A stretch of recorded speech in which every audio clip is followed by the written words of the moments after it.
আমি যখন মোনালিসাকে প্রথম দেখি তখন সে চতুর্থ শ্রেণীর ছাত্রী। পারিবারিক অসচ্ছলতা এবং আর্থিক টানাপোড়েনের কারণে বিদ্যালয়ে নিয়মিত উপস্থিত থাকাটাই ছিল তার সবচেয়ে বড় চ্যালেঞ্জ। বিদ্যালয়ে এই অনিয়মিত উপস্থিতি ধীরে ধীরে তাকে নিয়ে যায় ভয়াবহ শিক্ষণ ঘাটতির দিকে, যার ফলে তৈরি হয় তার বিদ্যালয় থেকে ঝরে পড়ার শঙ্কা। এমন পরিস্থিতিতেই প্রতি বছর হাজারো মোনালিসা হারিয়ে যায় বিদ্যালয়ের গণ্ডি থেকে।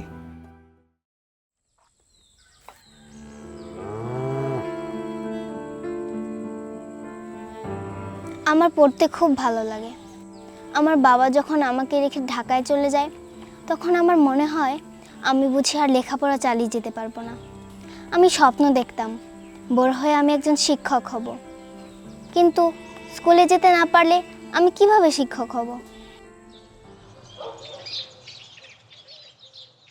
মোনালিসা, মোনালিসা বাড়িতে আছে?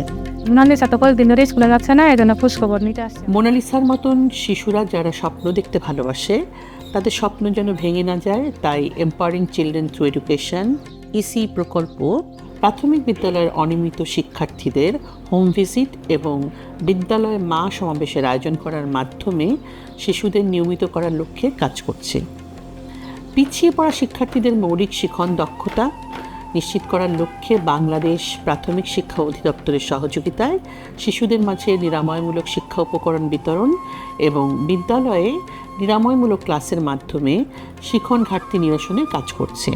শিক্ষকদের চলমান পেশাগত দক্ষতার উন্নয়ন নিশ্চিত করার লক্ষ্যে শিক্ষক প্রশিক্ষণের আয়োজন এবং বিদ্যালয় পর্যায়ে টিচার্স লার্নিং সার্কেল আয়োজন করছে। স্থানীয় শিক্ষা কর্মকর্তাদের সাথে নিয়ে বিদ্যালয় পরিদর্শনের মাধ্যমে জোরদার মনিটরিং কার্যক্রম পরিচালনা করে আসছে। এছাড়াও গুণগত শিক্ষা নিশ্চিতে বিদ্যালয়ে অভিভাবক এবং কমিউনিটি সম্পৃক্ততা বাড়ানোর জন্য অভিভাবক সভা, আন্তর্জাতিক সাক্ষরতা দিবস ও আন্তর্জাতিক শিক্ষক দিবস উদযাপন করা হচ্ছে।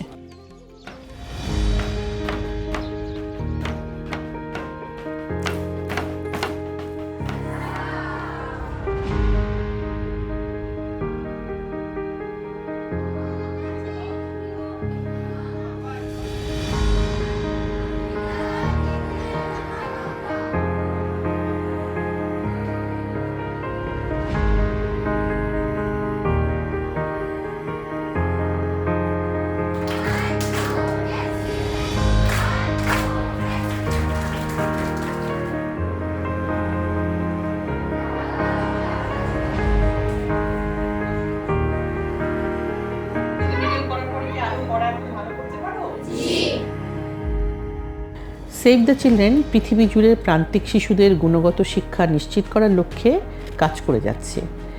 এই শিশুরা যেন সকল শিশুর সাথে একাত্ম হয়ে গড়ে তুলে একটি সমৃদ্ধ পৃথিবী।